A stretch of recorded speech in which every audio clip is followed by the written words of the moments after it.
Fortifiez-vous dans le Seigneur et par sa force toute puissante. Éphésiens chapitre 6, verset 10. Si ton esprit est affaibli, ton âme devient une proie facile pour le doute, la peur et la tentation. Mais Dieu ne t'a jamais appelé à vivre dans la fragilité émotionnelle. Il t'appelle à devenir inébranlable, enraciné dans sa parole, affermi par son esprit. Dans ce message, tu vas découvrir 10 habitudes chrétiennes simples mais puissantes, capables de transformer ton intériorité et de te faire marcher dans une paix surnaturelle, quelles que soient les tempêtes. Ne passe pas à côté. Prends un instant pour t'abonner à cette chaîne. Aime cette vidéo si tu crois que Jésus est ta force et reste jusqu'à la fin pour recevoir une prière puissante. Et commente cette phrase pour témoigner de ta foi. Je choisis d'être fort avec Christ, pas avec mes émotions. Que ton esprit soit attentif, car Dieu va te parler. Depuis le commencement, l'homme est appelé à dominer non seulement la terre, mais aussi les mouvements de son propre cœur. Le livre des Proverbes déclare « Celui qui est lent à la colère vaut mieux qu'un héros, et celui qui est maître de lui-même que celui qui prend une ville. » Proverbes chapitre 16, verset 32. Dans le désert, dans le jardin de Gethsémané, sur la croix, Jésus a montré que la maîtrise spirituelle est la marque des fils du royaume. Et pourtant, dans un monde dominé par les émotions impulsives, les réactions charnelles et la peur du lendemain, cette vérité semble oubliée. Trop de croyants se laissent entraîner par les vents de leurs humeurs au lieu d'être guidés par la paix du Saint-Esprit. Mais la parole est claire. L'Esprit produit en nous la maîtrise de soi. Galates chapitre 5, verset 23. Il est temps de redécouvrir ce fruit et de l'activer par des habitudes spirituelles profondes. Si tu veux que ton esprit devienne inébranlable, tu dois bâtir ta vie sur des fondements spirituels solides, enracinés dans la parole de Dieu. Chaque fondement que tu vas entendre maintenant est une réponse divine à tes faiblesses intérieures. Prépare ton cœur, car ce que tu t'apprêtes à recevoir peut transformer ta marche avec Christ pour toujours. Le premier fondement spirituel que tu dois poser pour devenir inébranlable, c'est de nourrir ton esprit chaque jour avec la parole de Dieu. Ce n'est pas une option, c'est une urgence spirituelle. Un esprit qui n'est pas nourri devient vulnérable, agité, vidé de force. Jésus lui-même, dans le désert, a déclaré « L'homme ne vivra pas de pain seulement, mais de toute parole qui sort de la bouche de Dieu. » Matthieu chapitre 4, verset 4. Ce n'était pas une belle métaphore. C'était une vérité fondamentale. Ton âme a besoin de la parole comme ton corps a besoin d'eau. Quand tu médites les Écritures, tu élèves ton discernement, tu éteins les voix du monde et tu permets au Saint-Esprit d'écrire la volonté de Dieu dans ton cœur. Ne te contente pas de lire mécaniquement. Lis pour recevoir. Lis pour entendre. Lis pour devenir. Car à chaque verset absorbé dans la foi, une partie de ton esprit est fortifiée, éclairée, affermie. Et face aux tentations, face aux flèches de l'ennemi, tu ne réagis plus selon la chair, mais tu réponds par ce qui est écrit. C'est ainsi que Jésus a triomphé du diable dans le désert. Il n'a pas crié, il n'a pas paniqué, il a répondu par l'Écriture. La parole, quand elle est vivante en toi, devient une épée spirituelle qui tranche le doute, la peur, la colère, la confusion. Ce fondement est premier, car sans lui, tout vacille. La foi vient de ce qu'on entend, et ce qu'on entend vient de la parole de Christ. Ne laisse plus une seule journée passer sans ouvrir la Bible. Même une seule phrase, méditée avec foi, peut changer ton état intérieur. C'est la source, c'est l'encre. C'est la voix de Dieu qui te parle personnellement. Le deuxième fondement spirituel que tu dois poser pour devenir inébranlable, c'est de garder une vie de prière constante, intime et sincère. Trop de croyants prient seulement quand ils ont peur ou quand ils ont besoin d'une réponse. Mais la prière n'est pas une échappatoire. C'est une respiration. C'est l'oxygène de ton esprit. La Bible dit « Priez sans cesse ». Première épître aux Thessaloniciens, chapitre 5, verset 17. Pourquoi? Parce que la prière aligne ton cœur avec celui de Dieu. Elle calme tes tempêtes intérieures. Elle ouvre des chemins que tu ne peux pas voir. Et elle détruit des chaînes invisibles que tu ne peux pas briser seul. Un chrétien qui ne prie pas devient vulnérable, même s'il connaît la Bible. Sans prière, la parole devient une lettre morte. Mais avec la prière, elle devient feu, révélation, lumière. Jésus priait avant l'aube. Jésus priait dans les moments décisifs. Jésus priait même dans l'angoisse. Si le Fils de Dieu lui-même dépendait de la prière, comment pourrions-nous vivre sans elle? La prière ne consiste pas seulement à parler, mais à écouter. Elle ne se limite pas à des mots bien formulés, mais à un cœur brisé, authentique, vrai. Quand tu pries, tu entres dans la présence du Père, tu abandonnes ton contrôle, tu te rends disponible à son esprit, même dans le silence, même dans les larmes, même quand les mots te manquent, ton esprit parle à Dieu, et c'est là que naît la stabilité spirituelle. Quand tu pries, tu es moins influencé par les circonstances et plus connecté à l'Éternel. Ne néglige pas ce fondement. Prie dans ta chambre, dans la rue, dans ton cœur. Parle à Dieu comme à ton Père. Souvent, sincèrement, sans masque. C'est ainsi que ton esprit s'enracine. Le troisième fondement spirituel que tu dois poser pour devenir inébranlable, c'est de cultiver la gratitude comme une arme contre la tristesse et le découragement. Dans Philippiens chapitre 4, verset 6, l'apôtre Paul écrit « Ne vous inquiétez de rien, mais en toute chose, faites connaître vos besoins à Dieu par des prières et des supplications, avec des actions de grâce. » La gratitude change ton atmosphère intérieure. Elle ferme la porte à la plainte. Elle chasse les murmures. Elle éteint l'amertume. Un cœur reconnaissant devient un terrain fertile pour la paix de Dieu. Le monde attend de recevoir pour être reconnaissant. Mais le croyant, lui, rend grâce même avant de voir. La foi se nourrit de gratitude. Quand tu dis « Merci Seigneur » au milieu de la confusion, tu libères une puissance spirituelle qui dépasse l'intelligence humaine. Ce n'est pas un exercice émotionnel, c'est une décision spirituelle. Et cette décision te protège. Elle te rappelle que Dieu est fidèle, qu'il a déjà agi et qu'il agit encore, même si tes yeux ne voient rien. Chaque matin, commence par dire « merci ». Pas seulement pour les grandes choses, mais pour le souffle de vie, pour la présence du Saint-Esprit, pour la paix, pour les épreuves même. Car tout concourt au bien de ceux qui aiment Dieu. La gratitude n'est pas naïve, elle est puissante. Elle ne nie pas les réalités, elle les confie à Dieu avec confiance. Si tu veux devenir inébranlable, apprends à remercier avant d'avoir, à louer avant de comprendre, à glorifier même dans la tempête. Le diable tremble devant un cœur reconnaissant, car il sait qu'il ne pourra pas l'ébranler facilement. Le quatrième fondement spirituel que tu dois poser pour devenir inébranlable, c'est de garder ton cœur pur et ton esprit libéré du poids du péché caché. Un esprit fort est un esprit pur.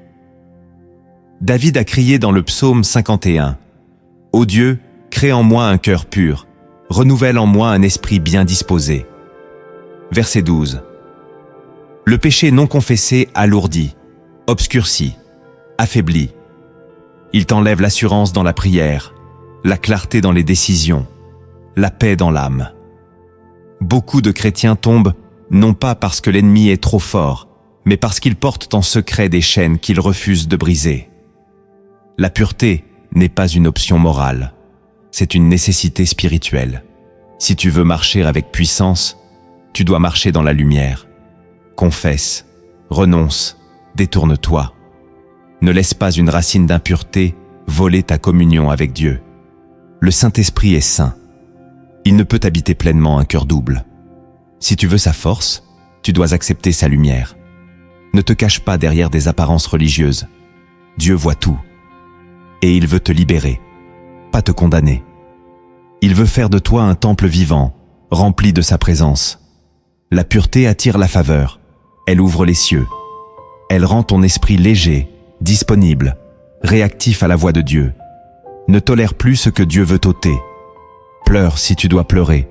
Brise ce qui doit être brisé, mais marche libre. Ce fondement est la porte de la stabilité durable. Le 5e fondement spirituel que tu dois poser pour devenir inébranlable, c'est d'apprendre à rejeter les pensées mensongères et à renouveler ton intelligence par la vérité de Dieu. La bataille se joue dans ton esprit. Le diable ne peut pas te posséder, mais il peut te polluer par des mensonges subtils. La Bible dit dans Romains chapitre 12, verset 2, « Soyez transformés par le renouvellement de l'intelligence ». Cela signifie que chaque jour, tu dois examiner ce que tu crois. Tu dois confronter tes pensées avec la parole. Toute pensée de rejet, de peur, d'échec, de comparaison ne vient pas du Père. Elle vient d'en bas. Et tant que tu les acceptes comme normales, elles prennent racine. Tu deviens ce que tu tolères intérieurement. Mais quand tu déclares la vérité de Dieu à haute voix, quand tu remplaces le mensonge par la promesse, ton esprit se libère et se fortifie. Tu n'es pas ce que tu ressens. Tu es ce que Dieu dit de toi.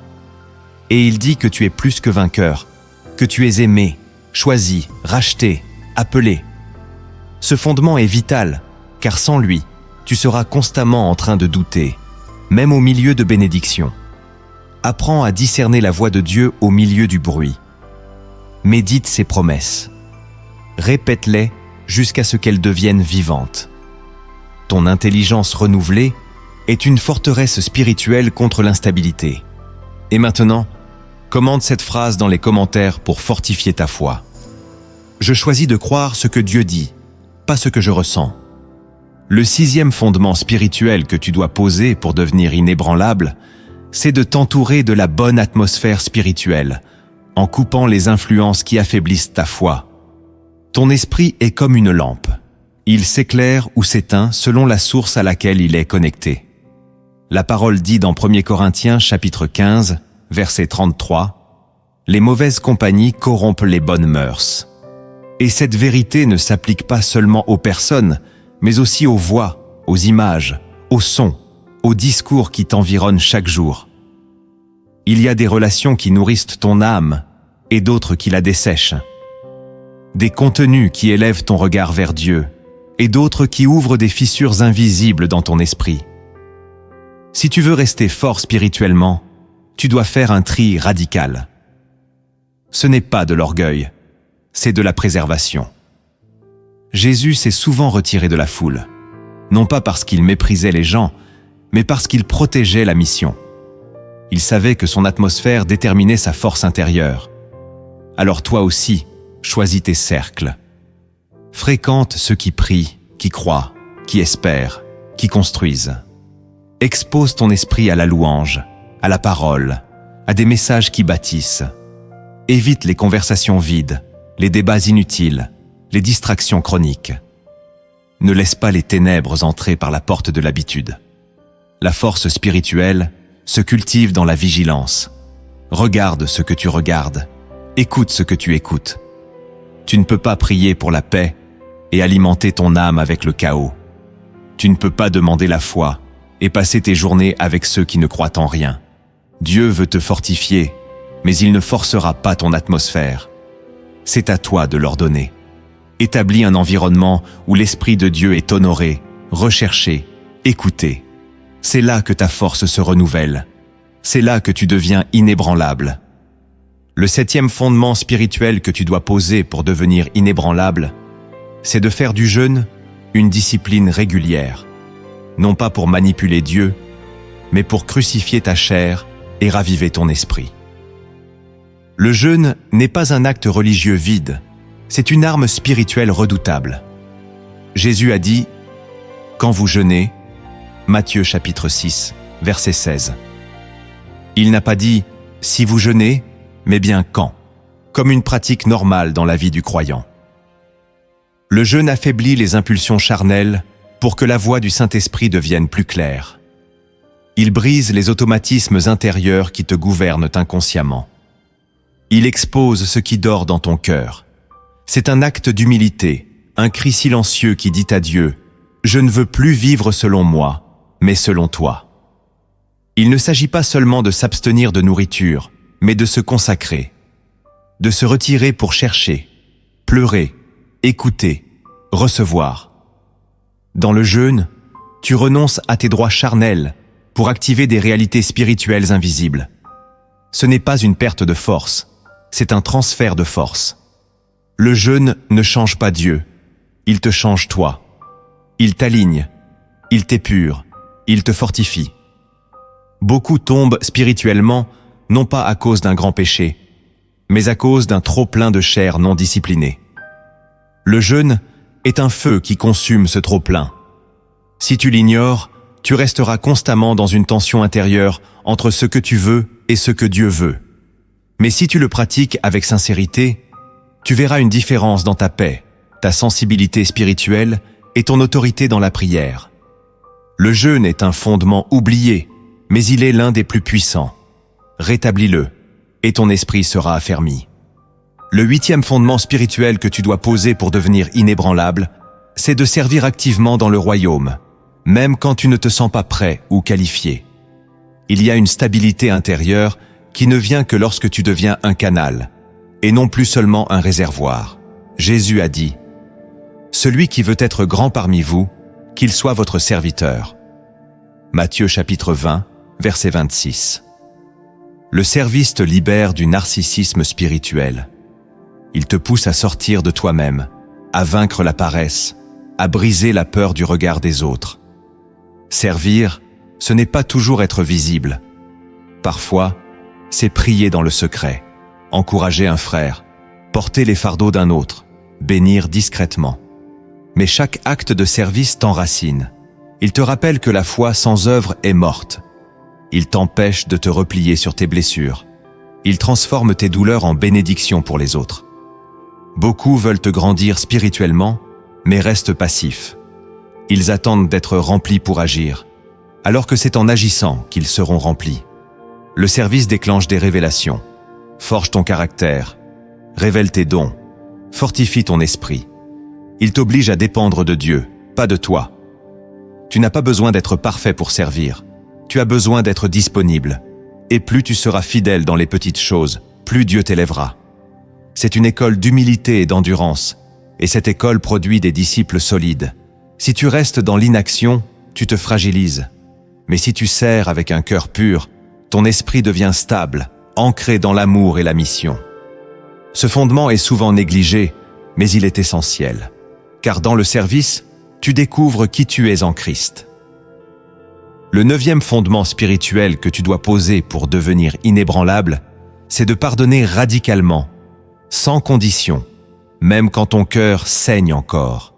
Le pardon n'est pas un sentiment, c'est un choix d'obéissance. Jésus l'a dit avec autorité. Si vous ne pardonnez pas aux hommes leurs offenses, votre Père ne vous pardonnera pas non plus. Matthieu chapitre 6, verset 15. Cette parole est tranchante, mais elle libère. Le pardon n'efface pas la blessure, mais il casse le lien spirituel qui te rattache à ta douleur.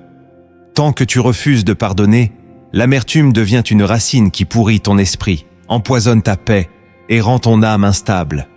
Tu peux prier, jeûner, lire la Bible, mais si tu gardes une offense dans le cœur, ta force intérieure fuit par cette fissure invisible.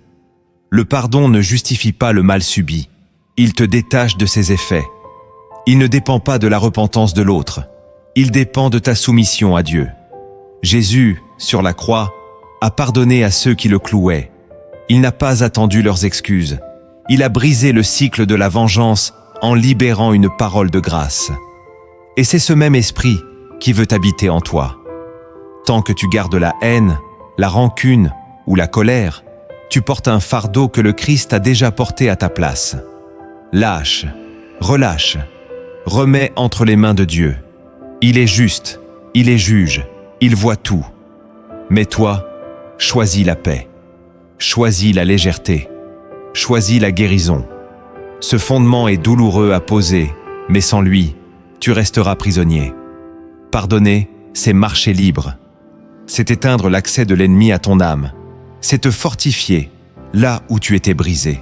Le 10e fondement spirituel que tu dois poser pour devenir inébranlable, c'est d'espérer fermement dans les promesses de Dieu, même quand tout autour de toi semble les contredire. L'espérance est une ancre.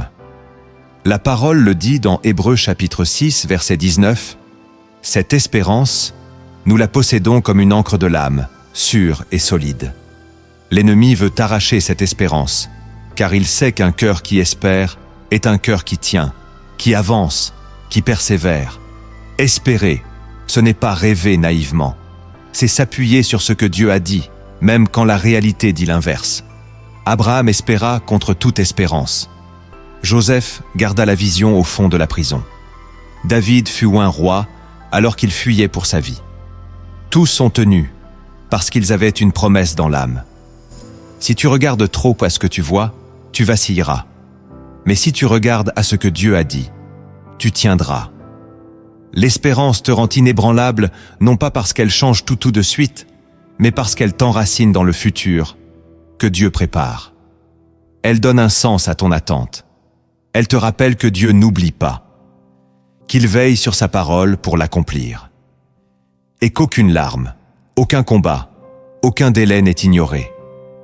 Si tu perds l'espérance, ton esprit se fatigue, ta foi s'étiole et ton cœur se ferme. Mais si tu l'entretiens, si tu la proclames, si tu l'élèves même dans la nuit, elle deviendra une lumière intérieure que rien ne peut éteindre. Ce fondement final est comme un feu qui ne meurt jamais. Il te pousse à continuer. Il te dit que le meilleur de Dieu n'est pas derrière toi, mais devant. Il existe des lumières secrètes dans les Écritures que seul un esprit affermi peut discerner. Elles ne sont pas visibles aux yeux pressés, mais révélées à ceux qui cherchent avec profondeur. Maintenant que tes fondements sont posés, Dieu t'invite à plonger dans ces révélations cachées pour affermir ton âme et marcher avec assurance dans sa lumière. La première lumière secrète que ton esprit doit saisir, c'est que Dieu permet parfois l'épreuve non pour te briser, mais pour révéler la force qu'il a déjà placée en toi. Cette lumière est souvent ignorée, car l'épreuve est perçue comme une punition. Pourtant, dans Jacques chapitre 1, verset 2, il est écrit « Regardez comme un sujet de joie complète les diverses épreuves auxquelles vous pouvez être exposés. » Ce verset choque, mais il contient une clé spirituelle puissante. Dieu ne teste jamais pour détruire. Il teste pour faire émerger. Il sait déjà ce que tu portes.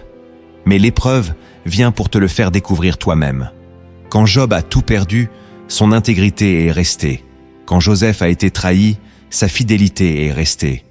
Et quand Christ a été rejeté, son amour est resté. C'est dans le feu que l'or devient pur. Ce n'est pas dans la facilité que ton esprit devient inébranlable, mais dans la tension, la perte, l'attente. Le monde fuit l'épreuve, mais Dieu l'utilise. Il s'en sert comme d'un révélateur. Chaque larme que tu verses dans la foi devient une semence de force intérieure. L'épreuve n'est jamais agréable, mais elle porte un fruit éternel. Et si tu comprends cette lumière, tu ne gémiras plus dans la douleur, tu chercheras ce que Dieu veut révéler à travers elle. L'épreuve te vide de ce qui est charnel, pour que le spirituel prenne toute la place. Elle te sépare des illusions, des dépendances, des masques. Elle ne vient pas pour t'humilier, mais pour te faire ressembler à Christ. Ce que tu appelles affliction, Dieu l'appelle transformation. Si tu vis une tempête, ne crois pas que Dieu t'a oublié. Il est en train de révéler l'aigle en toi. Et cette lumière change tout. Tu ne subis plus, tu discernes. Tu ne fuis plus, tu grandis. La deuxième lumière secrète que ton esprit doit recevoir, c'est que ton silence dans la tempête est parfois plus puissant que 1000 paroles dans le calme. Dans le psaume 46, verset 11, Dieu dit « Arrêtez et sachez que je suis Dieu ». Le silence intérieur est une arme spirituelle. Il ne s'agit pas de fuir les responsabilités ou d'ignorer la réalité, mais de désactiver les bruits inutiles pour entendre la voix de Dieu. Trop souvent, nous réagissons trop vite, nous parlons sous l'émotion, nous agissons dans la confusion. Et cela nous épuise. Mais quand tu entres dans le silence spirituel, tu accèdes à une paix surnaturelle. Le monde ne comprend pas cette paix. Elle ne vient pas d'une absence de problème, mais d'une présence divine au cœur du problème. Jésus, dans la barque, dormait pendant la tempête. Pourquoi ? Parce que son esprit était en paix. Il savait que son Père avait le contrôle. Ce silence est une déclaration de foi. Il dit « Je n'ai pas besoin de crier, car Dieu agit pendant que je me tais. » Il ne s'agit pas de passivité, mais d'abandon. Il ne s'agit pas d'indifférence, mais de maturité spirituelle. Le silence ne nie pas le combat, il t'élève au-dessus. C'est là que le Saint-Esprit t'enseigne. C'est là qu'il te montre ce que ta panique t'empêche de voir. Si tu veux devenir inébranlable, apprends à te taire devant Dieu, avant de parler devant les hommes. Le silence brise la précipitation, éteint les flèches, construit la sagesse. Cette lumière est précieuse. Elle te délivre du besoin d'expliquer, de convaincre, de réagir. Elle te connecte à l'invisible, là où tout commence vraiment. La troisième lumière secrète que ton esprit doit intégrer, c'est que tu grandis spirituellement, non pas en recevant plus, mais en obéissant à ce que tu sais déjà. Beaucoup cherchent des révélations nouvelles, des expériences spirituelles intenses, des manifestations visibles, mais négligeant d'obéir aux instructions simples que Dieu leur a déjà données. La Bible dit « Celui qui a mes commandements et qui les garde, c'est celui-là qui m'aime. » Jean chapitre 14, verset 21. L'amour véritable se prouve dans l'obéissance, et l'obéissance, même silencieuse, fait trembler l'enfer. Chaque fois que tu pardonnes, alors que tu aurais pu te venger, tu grandis. Chaque fois que tu choisis la prière au lieu de l'orgueil, tu grandis. Chaque fois que tu dis non au péché, même sans témoin, tu grandis. La croissance spirituelle ne se mesure pas à ce que tu ressens, mais à ce que tu pratiques. Dieu ne cherche pas des spectateurs spirituels, mais des disciples obéissants. Et l'obéissance, même douloureuse, est une semence de puissance.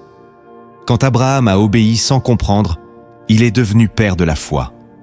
Quand Pierre a jeté les filets malgré sa fatigue, le miracle s'est produit.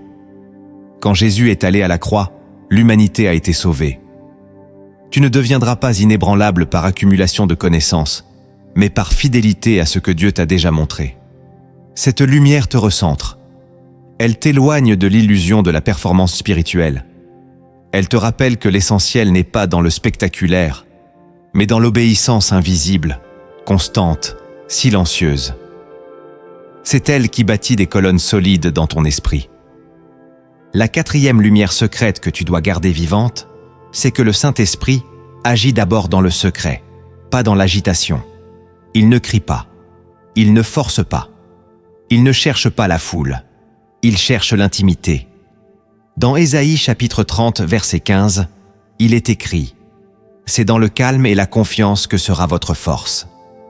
Ce verset est une clé. Beaucoup attendent des manifestations spectaculaires pour croire que Dieu agit, mais l'Esprit de Dieu descend souvent dans le silence, dans la douceur, dans le recueillement. Il façonne ton caractère dans le lieu secret. Il parle dans les veilles de la nuit, dans les soupirs que personne n'entend, dans les larmes qui tombent en silence. Si tu cours partout sans jamais t'arrêter, tu risques de passer à côté de l'essentiel. Cette lumière t'invite à ralentir, à t'asseoir aux pieds de Jésus, comme Marie. Ce n'est pas le bruit qui fortifie ton esprit, c'est la présence. Et la présence se capte dans le recueillement. Le Saint-Esprit ne cherche pas l'émotion, il cherche la profondeur. Il ne s'impose pas, il attend d'être invité. Il ne se manifeste pas pour impressionner, mais pour transformer. Plus tu te rends disponible dans le secret, plus il agit dans le visible. Ne méprise pas les temps d'attente, les temps de silence, les temps sans feu apparent. Ce sont souvent les périodes où l'esprit t'enracine le plus. Il agit pendant que tu crois qu'il ne se passe rien. Et cette lumière change ta manière d'attendre. Tu n'attends plus passivement, tu te laisses façonner. La cinquième lumière secrète que tu dois garder allumée, c'est que ce n'est pas la grandeur de ta foi qui compte, mais la direction dans laquelle elle regarde. Jésus a dit dans Luc chapitre 17, verset 6, « Si vous aviez de la foi comme un grain de sénévé », il ne parle pas de quantité, mais de qualité. Une petite foi bien placée vaut plus qu'une grande foi mal dirigée. Beaucoup veulent augmenter leur foi, mais ils oublient que ce n'est pas leur foi qui accomplit, c'est Dieu. Ce n'est pas ta force qui produit le miracle, c'est l'objet de ta foi. As-tu foi en ta propre prière, en ton jeûne, en tes efforts? Ou as-tu foi en Christ seul? Une foi faible, tremblante, mais fixée sur Jésus, est plus puissante qu'une foi arrogante, centrée sur soi. Cette lumière libère de la pression spirituelle. Elle t'enseigne que ce n'est pas ton intensité qui déplace la montagne, mais ta dépendance. Fixe tes yeux sur celui qui a déjà vaincu. Même si tu doutes, avance. Même si tu as peur, continue. Même si tu n'as qu'un souffle de foi, offre-le. Dieu ne méprise pas la faiblesse. Il la relève. Il la transforme. Il l'utilise. Ce n'est pas ton niveau spirituel qui impressionne Dieu. C'est ton abandon. Cette lumière est simple, mais puissante. Elle t'enseigne que tu n'as pas besoin d'être un géant pour avancer. Tu as juste besoin de regarder dans la bonne direction et de ne pas détourner tes yeux. C'est là que tu deviens inébranlable. La 6e lumière secrète que ton esprit doit saisir, c'est que Dieu ne répond pas toujours par ce que tu veux, mais toujours par ce qui te construit. Cette lumière change profondément ta façon de prier, car trop de croyants confondent silence divin et absence divine. Mais Dieu n'est jamais absent. Il est intentionnel. Quand il retarde une réponse, c'est qu'il veut forger ton discernement. Quand il dit non, c'est qu'il protège quelque chose que tu ne vois pas encore.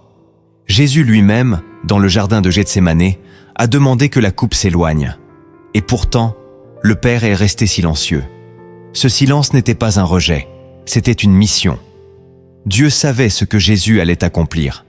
Et parfois, toi aussi, tu pries avec des larmes, avec insistance, avec sincérité. Et pourtant, tu n'obtiens pas ce que tu veux. Ce n'est pas un échec, c'est une école. Dieu répond toujours, mais selon sa sagesse, pas selon ton timing. Cette lumière te délivre de la frustration. Elle t'apprend à faire confiance même dans l'incompréhension. Elle te rend mature. Tu ne vis plus selon les résultats, tu vis selon la fidélité. Car Dieu travaille en profondeur, pas seulement en surface. Il voit l'éternité quand tu vois l'instant. Et parfois, le refus d'aujourd'hui est la préparation du miracle de demain. Ce que tu appelles une porte fermée est peut-être un mur que Dieu construit pour te protéger. Ce que tu crois être une perte est peut-être un redressement. Si tu comprends cette lumière, tu ne te décourageras plus quand la réponse tarde. Tu diras simplement « Seigneur, je sais que tu es bon. Fais ce que tu veux, comme tu veux, quand tu veux. » Et c'est là que ton esprit s'élève, devient inébranlable. Il ne se nourrit plus de ce qu'il voit, mais de ce qu'il sait. Dieu agit, même dans le silence. La 7e lumière secrète que tu dois garder dans ton cœur, c'est que l'ennemi ne craint pas ta connaissance, mais ta soumission. Beaucoup pensent que le diable recule devant les versets que l'on connaît, les prières que l'on proclame, les chants que l'on chante. Mais la Bible est claire. Soumettez-vous donc à Dieu, résistez au diable, et il fuira loin de vous. Jacques chapitre 4, verset 7. La puissance vient d'abord de la soumission. Pas d'un mot, d'un ton ou d'un volume, mais d'un cœur aligné. Même si tu connais 1000 versets, si ton cœur est rebelle, l'ennemi ne te craint pas. Mais si tu es soumis à Dieu, même dans ta faiblesse, il tremble. Car la soumission est un terrain d'autorité. C'est une lumière profonde.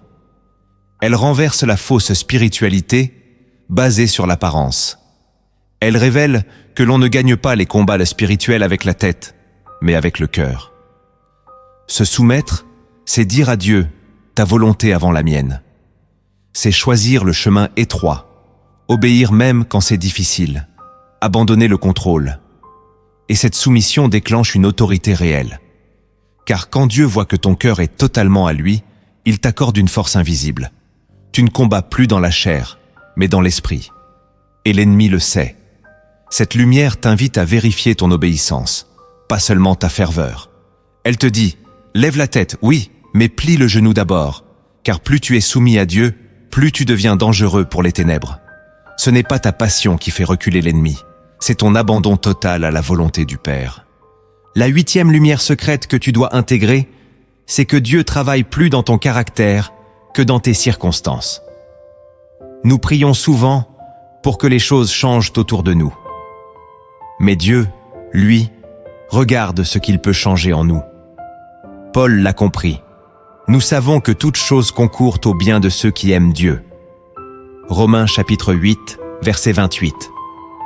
Ce bien, ce n'est pas toujours la réussite visible.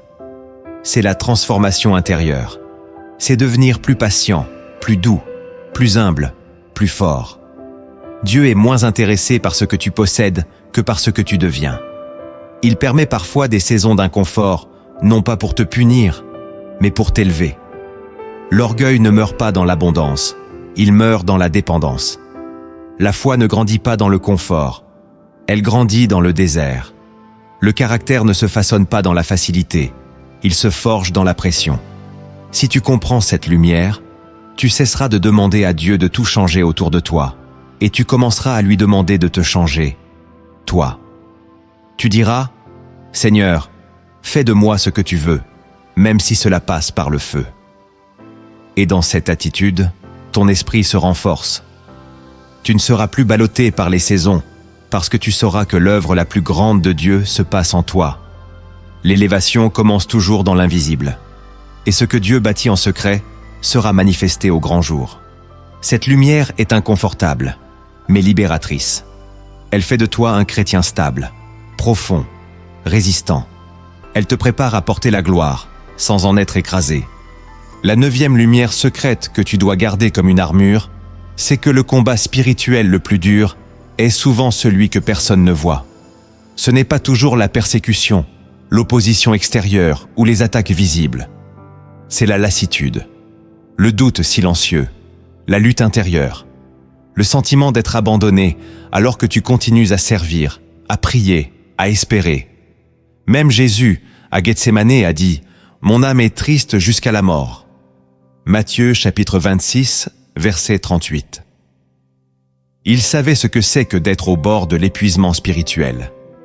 Mais c'est justement là que le vrai combat se gagne. Quand tu continues à adorer alors que ton cœur saigne. Quand tu continues à marcher alors que tes forces te quittent. Quand tu choisis la fidélité, sans témoin, sans reconnaissance, sans sensation. Ce combat-là est sacré. Il forge une force invisible, mais indestructible. Car c'est dans l'ombre que Dieu fait naître les géants spirituels. Ne méprise jamais ce que tu traverses en silence. Dieu voit, il note chaque effort, il entend chaque soupir, il recueille chaque larme. Et un jour, il fera éclater une lumière qui révélera ce que tu as gagné dans le secret. Cette lumière te dit, tu n'es pas seul. Le ciel est avec toi. Continue, même si c'est lent, même si c'est lourd. Chaque pas est une victoire. Chaque résistance est une semence. Et bientôt, tu verras le fruit. La 10e lumière secrète que tu dois embrasser pleinement, c'est que l'amour est la plus grande puissance spirituelle, même quand il semble être une faiblesse. Le monde méprise l'amour. Il le confond avec la naïveté. Il l'associe à la soumission ou à la perte de contrôle. Mais dans 1 Corinthiens chapitre 13, verset 13, il est écrit « Maintenant donc ces 3 choses demeurent, la foi, l'espérance, l'amour. Mais la plus grande de ces choses, c'est l'amour. » Et ce n'est pas une poésie, c'est une stratégie divine. L'amour est une arme que les ténèbres ne savent pas contrer. Aimer quand on est blessé, aimer quand on est trahi, aimer quand on est oublié, c'est là que la vraie puissance se révèle. Jésus a aimé jusqu'au bout. Même sur la croix, il a pardonné. Ce n'est pas l'orgueil qui l'a gardé suspendu, c'est l'amour. Cette lumière t'enseigne que tu n'es jamais aussi fort que lorsque tu choisis d'aimer. Aimer, ce n'est pas s'effacer, c'est ressembler à Dieu. Et quand tu marches dans l'amour, tu invites le ciel à marcher avec toi. Le Saint-Esprit se plaît dans un cœur qui aime. Et cet amour te stabilise, te guérit, te transforme. Il rend ton esprit inébranlable, non par dureté, mais par miséricorde. Tu n'as pas besoin de te protéger par la haine. L'amour est un bouclier plus solide que l'indifférence. Et cette lumière, si tu la vis, fera de toi un témoin vivant du Christ. Un roc, mais doux. Une flamme, mais qui éclaire sans brûler. Un cœur fort, mais rempli de grâce. La première semence de transformation que tu dois planter dans ta vie, c'est de sanctifier ton agenda pour que Dieu devienne ta première priorité chaque jour. Le chaos spirituel commence souvent par un agenda sans ordre divin. Tu dis que tu n'as pas le temps de prier, de méditer, d'adorer. Mais en réalité, tu donnes du temps à ce que ton cœur considère comme prioritaire. Jésus se levait bien avant l'aube pour prier, alors qu'il portait le salut de l'humanité sur ses épaules. Toi aussi, si tu veux devenir inébranlable, tu dois décider que Dieu passe avant tout, avant les messages, avant les notifications, avant le travail, avant même les projets ministériels. Cherchez d'abord le royaume et la justice de Dieu, dit Matthieu chapitre 6, verset 33. Le premier instant de ta journée doit être une offrande. Tu ne peux pas espérer marcher dans la paix et la force sans connecter ton esprit au ciel dès le matin. Ce moment, aussi court soit-il, doit être sanctifié. Ne commence plus tes journées en courant. Commence-les en t'agenouillant. Cela te redonnera une vision claire, une paix profonde, une autorité invisible. Ce que tu feras dans les premières minutes du jour déterminera l'atmosphère de ton esprit pour les heures suivantes. Ce n'est pas une question de rituel religieux, c'est une affaire de survie spirituelle. Le monde est trop bruyant, trop rapide, trop exigeant. Si tu ne t'arrêtes pas chaque jour pour écouter Dieu, tu écouteras tout le reste. Et peu à peu, tu te dessécheras. Mais si tu sèmes cette habitude chaque matin, tu verras les fruits. Ton cœur sera stable, ton esprit lucide, ton âme en paix. C'est une discipline simple, mais révolutionnaire. Celui qui donne le premier moment à Dieu lui donne toute la journée. C'est là que la transformation commence. La deuxième semence de transformation que tu dois planter, c'est de filtrer radicalement tout ce que tu laisses entrer dans ton âme. L'œil et l'oreille sont les portes de ton esprit. Et ce que tu laisses passer par ces portes façonne ton état intérieur. La Bible dit « Garde ton cœur plus que toute autre chose, car de lui viennent les sources de la vie. » Proverbe, chapitre 4, verset 23. Trop de croyants veulent la paix de Dieu, tout en regardant des images qui troublent, en écoutant des discours qui divisent, en absorbant des contenus qui polluent. Tu ne peux pas nourrir ton esprit de distraction et espérer produire des fruits spirituels.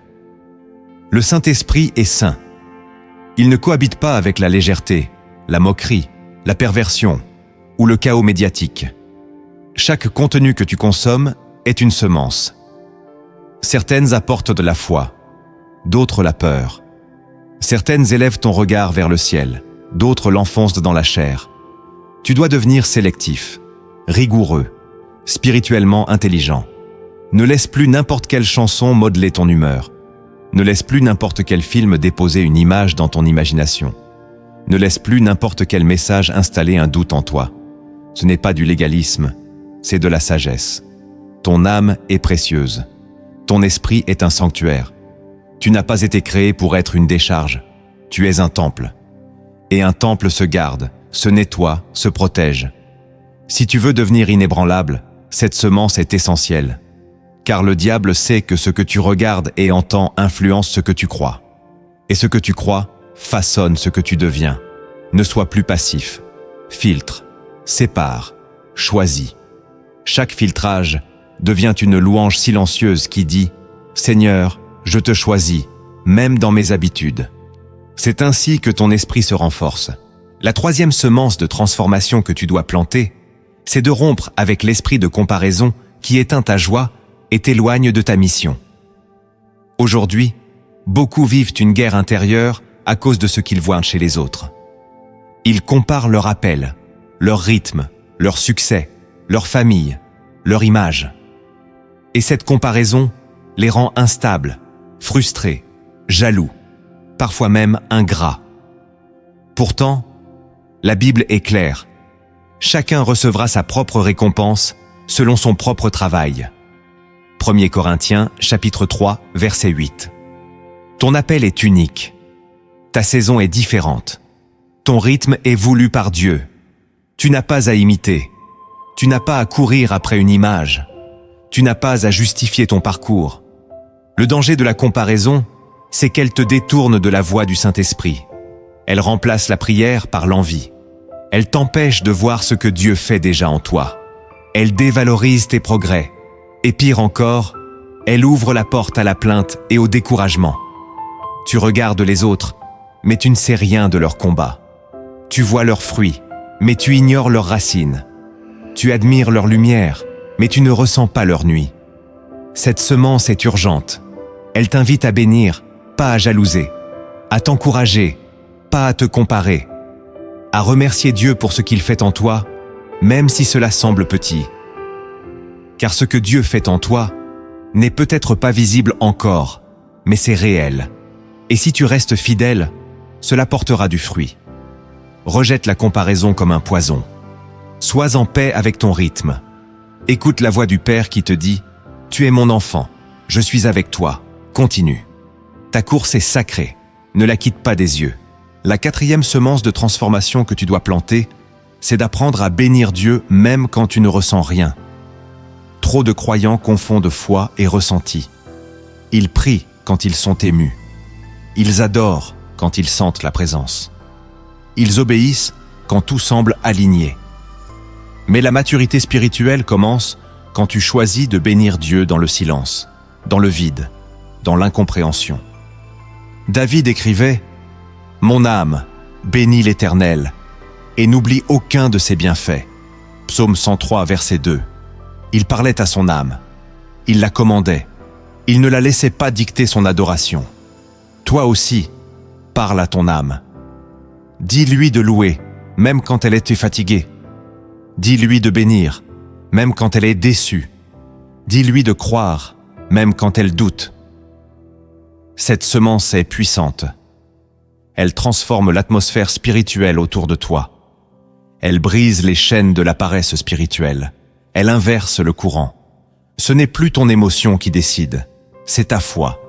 Et quand tu bénis Dieu sans rien ressentir, tu déclares « Tu es digne, pas à cause de ce que je ressens, mais à cause de qui tu es ». Cette déclaration touche le ciel. Elle attire la faveur. Elle construit un autel d'adoration authentique. C'est dans ce type de louange que les prisons spirituelles tombent. Comme Paul et Silas en prison, qui chantaient à minuit. Pas parce qu'ils étaient joyeux, mais parce qu'ils étaient enracinés. Si tu veux devenir inébranlable, ne vis plus selon les vagues intérieures. Décide de louer, décide de bénir, décide d'adorer. Même si tes mains tremblent, même si les larmes coulent, même si rien ne bouge, car Dieu siège au milieu de la louange de son peuple. Et si tu choisis cette voie, ton esprit deviendra comme une montagne, stable, irréversible. La 5e semence de transformation que tu dois planter, c'est de déclarer chaque jour les promesses de Dieu sur ta vie. Ton esprit a besoin d'entendre la vérité, pas seulement de la lire. La foi vient de ce qu'on entend, et ce qu'on entend vient de la parole. Romains chapitre 10, verset 17. Tu peux connaître des versets, mais si tu ne les proclames pas, ils restent dormants. Quand tu ouvres ta bouche, tu actives des réalités spirituelles. Jésus parlait à la tempête, à la maladie, à la mort. Il ne murmurait pas, il déclarait. Et toi aussi, tu as cette autorité. Chaque matin, tu peux dire « Je suis fort, car le Seigneur est ma force ». Tu peux dire « Je ne crains rien, car l'Éternel est avec moi ». Tu peux dire « Je marcherai dans les œuvres préparées d'avance ». Ce ne sont pas de simples paroles, ce sont des semences créatrices. Le monde parle la peur, les médias parlent la confusion, l'environnement parle la limitation. Mais toi, tu dois parler le royaume. Tu dois te lever chaque jour et proclamer ce que Dieu dit, même si tu ne le vois pas encore. Ce que tu déclares avec foi devient un mur autour de ton esprit. Cela aligne tes pensées, cela réveille ton âme. Cela repousse les flèches. Tu n'as pas besoin d'inventer. Prends la parole, fais-en ta voix. Car l'épée de l'esprit, c'est la parole de Dieu. Et cette épée doit être maniée avec ta langue. Si tu veux devenir inébranlable, ne laisse plus le silence définir ta journée. Parle, prophétise, déclare. Le ciel répond à ceux qui osent parler comme des fils du royaume. La 6e semence de transformation que tu dois planter, c'est d'apprendre à rester fidèle dans les petites choses, même quand personne ne regarde. Le véritable fondement de la force spirituelle ne se bâtit pas dans les grands moments, mais dans les détails invisibles du quotidien. Jésus a dit « Celui qui est fidèle dans les moindres choses l'est aussi dans les grandes ». Luc chapitre 16, verset 10. Cette parole semble simple, mais elle contient un mystère divin. Dieu observe ta fidélité dans le secret. Es-tu intègre quand personne ne te voit? Es-tu constant dans la prière quand il n'y a pas d'urgence? Es-tu honnête dans les finances, même pour quelques pièces? Ce sont ces détails-là qui préparent ton élévation. Un esprit inébranlable n'est pas construit en public, mais dans le silence. Chaque obéissance discrète est une pierre dans ton édifice intérieur. Chaque choix d'intégrité est un pilier. Le problème aujourd'hui, c'est que beaucoup cherchent l'impact sans la discipline, le fruit sans la racine, la lumière sans la profondeur. Mais Dieu ne confie jamais une grande mission à une âme instable. Il teste dans les petits choix. Il regarde comment tu traites le peu. Il observe ta gestion, ton attitude, ta régularité. Et ce que tu fais dans le secret crie plus fort que tes paroles en public. Si tu veux marcher avec autorité, commence par marcher dans l'humilité invisible. Ne cherche pas l'applaudissement, cherche la cohérence. Dis-toi chaque jour, même si personne ne me voit, Dieu me regarde. Et cette conscience te gardera. Tu n'as pas besoin d'être célèbre pour être fidèle. Tu as juste besoin d'être vrai. Cette semence transformera ton caractère. Elle te rendra stable, aligné, enraciné. C'est dans le peu que Dieu prépare le beaucoup. Reste fidèle. Et ton esprit deviendra solide. La 7e semence de transformation que tu dois planter, c'est de t'attacher à une communauté spirituelle vivante et alignée avec la parole. Le loup attaque toujours la brebis isolée. Le chrétien qui vit seul, sans communion, sans redevabilité, sans interaction spirituelle, devient rapidement vulnérable. L'Église n'est pas un bâtiment, c'est un corps. Et un membre coupé du corps meurt, même s'il est beau. Hébreux chapitre 10, verset 25 dit « N'abandonnons pas notre assemblée, comme c'est la coutume de quelques-uns. Ce n'est pas un conseil, c'est une protection. Il y a des forces spirituelles que tu reçois dans la communion que tu ne peux jamais recevoir seul. L'encouragement, la correction, la prière collective, la louange partagée, tout cela fortifie ton esprit. Tu n'es pas un électron libre dans le royaume. Tu es une pierre vivante, appelée à s'assembler. Et Dieu te connecte toujours à des gens avant de te connecter à une mission. Refuser la communion, c'est refuser la croissance. Oui, les hommes sont imparfaits. Oui, il y a des blessures parfois dans les relations. Mais ce n'est pas une excuse pour fuir. Ce que tu refuses dans la communion, tu le paieras dans l'isolement. Tu as besoin d'un frère pour te relever, d'une sœur pour prier avec toi, d'un ancien pour t'enseigner, d'un jeune pour te rappeler la joie. L'Église, quand elle est vivante, guérit, fortifie, élève. Si tu veux devenir inébranlable, cherche une communauté qui aime Dieu, qui vit la vérité, qui prie, qui sert. Connecte-toi, donne-toi, ne sois pas spectateur, sois participant. L'union fait la force spirituelle. Et quand l'adversité viendra, tu ne tomberas pas seul. Tu seras entouré. C'est là que ton esprit se fortifie, non pas comme une pierre isolée, mais comme une muraille vivante bâtie sur Christ. Pour que ces semences prennent vie en toi, écoute maintenant cette parabole inspirée des cieux. Elle ne parle pas simplement à ton intelligence, mais à ton esprit. Derrière les images, Dieu veut te révéler une vérité profonde. Une vérité qui transformera ta perception du combat intérieur. Ouvre ton cœur, laisse cette histoire pénétrer ton âme. Il était une fois un vieil homme que l'on appelait simplement le jardinier. Il vivait à la lisière d'un village, là où commençait une montagne étrange que personne ne voyait vraiment, mais que tous redoutaient. La montagne ne se montrait pas à l'œil nu. Elle apparaissait uniquement aux âmes fatiguées. Un jour, un jeune homme nommé Éliane frappa à la porte du jardinier. Son regard était éteint. Ses épaules portaient un fardeau invisible. « Je n'arrive plus à avancer, dit-il. Il y a une montagne devant moi, mais personne ne la voit. » Le jardinier sourit avec douceur. « Alors tu es prêt à la gravir, murmura-t-il. Il l'invite dans son jardin, un lieu paisible où chaque plante semblait pousser sans bruit. Le jardinier tendit une graine au jeune homme. « Plante-la, arrose-la chaque matin. Et surtout, ne t'attends pas à des résultats rapides. Elle ne produit pas de fruits, elle produit de la force. » Éliane s'exécuta. Les jours passèrent. Rien ne poussait, mais chaque matin, il arrosait. Certains villageois se moquèrent de lui. D'autres disaient qu'il perdait son temps. Mais le jardinier, lui, restait silencieux. Après 40 jours, une brise étrange descendit de la montagne invisible. Éliane sentit quelque chose bouger en lui. Pas autour, en lui. Il se leva, regarda la direction de la montagne. Et elle était toujours là, immense, effrayante. Mais cette fois, il n'avait plus peur. « Tu es prêt ?» dit le jardinier. « Car la montagne n'a jamais changé. Mais toi, oui. » Éliane gravit la pente. Ce n'était pas plus facile qu'avant. Mais il avançait. Il tombait parfois. Mais il se relevait plus vite. À chaque pas, il se souvenait de la graine qu'il avait arrosée. Des mois plus tard, il atteignit le sommet. Et là, il ne vit pas la victoire comme il l'avait imaginé. Il vit le jardinier, qui était déjà là. « Tu croyais que tu arrosais une graine dans le sol, dit-il. Mais tu arrosais la force que Dieu avait semée en toi. » Et la montagne s'effaça. Cette parabole te révèle que le plus grand combat n'est pas de déplacer la montagne, mais de devenir la personne capable de la gravir. Dieu ne change pas toujours les circonstances. Il change ceux qui y font face. Chaque semence que tu plantes, chaque acte de foi, chaque discipline spirituelle arrose la force intérieure que Dieu a déjà déposée en toi.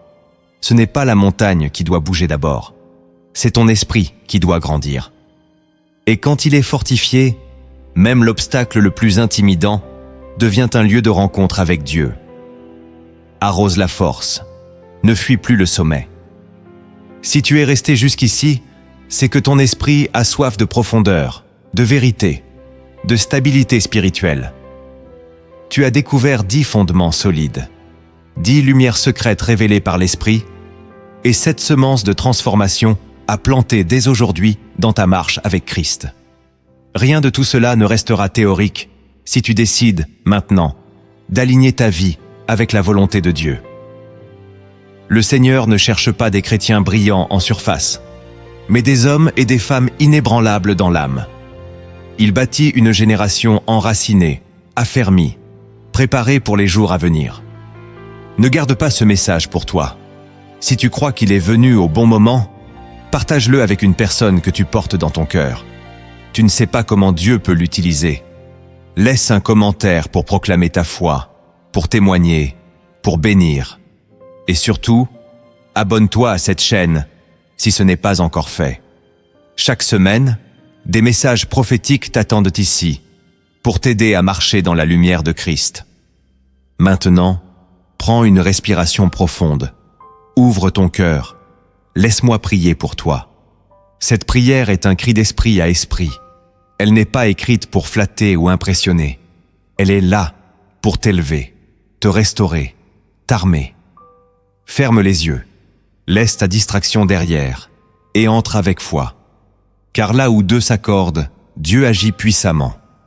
Écoutons maintenant ce que le ciel veut libérer. Seigneur mon Dieu, toi qui sondes les cœurs et qui connais les profondeurs invisibles de chaque âme, je viens devant toi en ce moment sacré, non pas avec des mots préparés, mais avec la voix tremblante de celui qui reconnaît qu'il a besoin de toi pour tenir debout. Je te présente cette personne qui écoute ma voix, cette femme, cet homme, ce jeune. Ce cœur peut être blessé, fatigué, troublé, mais encore debout, encore disponible, encore croyant. Seigneur, regarde cette fidélité fragile et transforme-la en force surnaturelle. Je te prie d'abord pour son esprit, que son esprit soit comme un arbre planté près d'un courant d'eau, enraciné dans ta parole, irrigué par ta paix, porté par ton esprit. Seigneur, s'il y a en lui des fissures, des failles, des fragilités invisibles, viens les guérir maintenant. Dépose une huile fraîche là où l'âme est sèche. Qu'il ressente en cet instant non pas un frisson passager, mais une stabilité profonde. Donne-lui un cœur renouvelé, un esprit bien disposé, un regard clair et une âme qui respire ta présence. Saint-Esprit, toi qui es le consolateur, le formateur, le guide fidèle, viens maintenant l'entourer comme une couverture de feu. S'il a marché trop longtemps dans la confusion, fais revenir la clarté. S'il a perdu l'enthousiasme, réveille en lui la passion du royaume. S'il a été blessé par des hommes, restaure la confiance. S'il a abandonné des disciplines de foi, ravive en lui le zèle. Donne-lui d'aimer ta présence plus que les résultats, plus que les apparences, plus que les bénédictions visibles. Car c'est là, dans l'intimité avec toi, que naît la vraie force. Seigneur, je brise au nom de Jésus tout esprit de comparaison, de rejet, de découragement. Je déclare qu'il n'a pas besoin de ressembler aux autres pour être accepté par toi. Tu l'as créé avec intention, tu l'as sauvé avec grâce, tu l'as marqué d'un appel spécifique. Qu'il cesse maintenant de courir après des modèles et qu'il apprenne à s'enraciner en toi seul. Rappelle-lui que sa valeur ne dépend pas de ce qu'il accomplit, mais de ce qu'il est pour toi. Un fils, une fille, un héritier du royaume. Je prie pour sa vie spirituelle, que chaque matin devienne un autel, que chaque silence devienne une prière, que chaque lecture biblique devienne une conversation. Apprends-lui à te chercher sans attendre d'émotion, mais avec foi. Apprends-lui à te louer quand il ne comprend pas. Apprends-lui à te faire confiance quand tout semble flou. Seigneur, fais de lui un temple vivant, purifié, consacré, brûlant de ta présence. Qu'aucune tentation, aucune distraction, aucune voix du monde ne puisse l'arracher de ta main. Je prie aussi pour ses relations. Seigneur, éloigne de lui les amitiés toxiques, les paroles empoisonnées, les liens qui étouffent.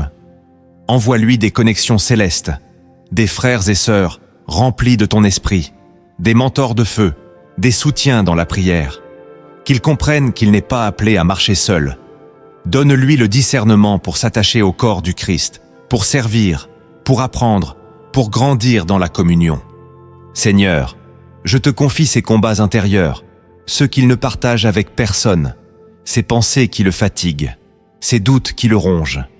Je déclare maintenant la paix de Dieu qui surpasse toute intelligence. Je parle à ses pensées, à ses émotions, à ses blessures. Soyez soumises au nom de Jésus. Que toute peur se taise, que toute culpabilité injuste disparaisse, que toute voix de l'ennemi soit réduite au silence, qu'un vent de paix souffle maintenant sur son âme. Je viens aussi prier pour ses responsabilités, ses projets, ses études, son travail, son appel. Seigneur, donne-lui de la sagesse pour organiser sa vie autour de toi, qu'il ne court plus après les choses, mais qu'il marche avec ta présence. Ouvre les bonnes portes, ferme celles qui trompent, et donne-lui le courage de dire non à ce qui pollue, même si c'est séduisant.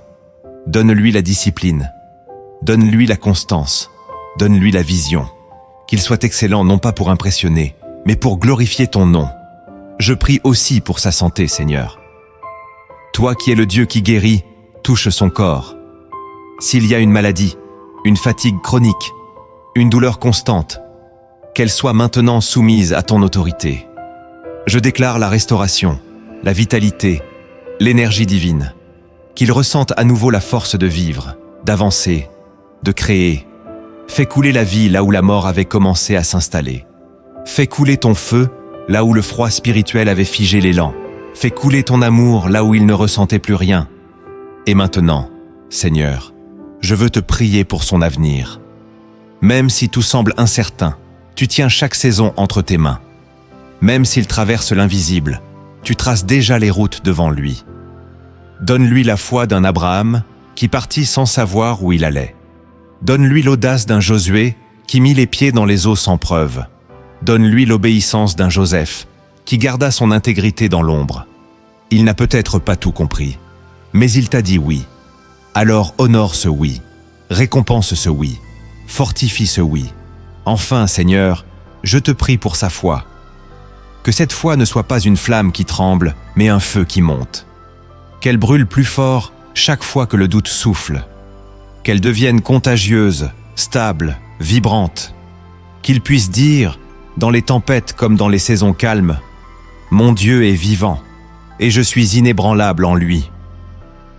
Je scelle cette prière dans le nom de Jésus-Christ, le rocher des âges, l'agneau glorifié, le roi éternel. Amen.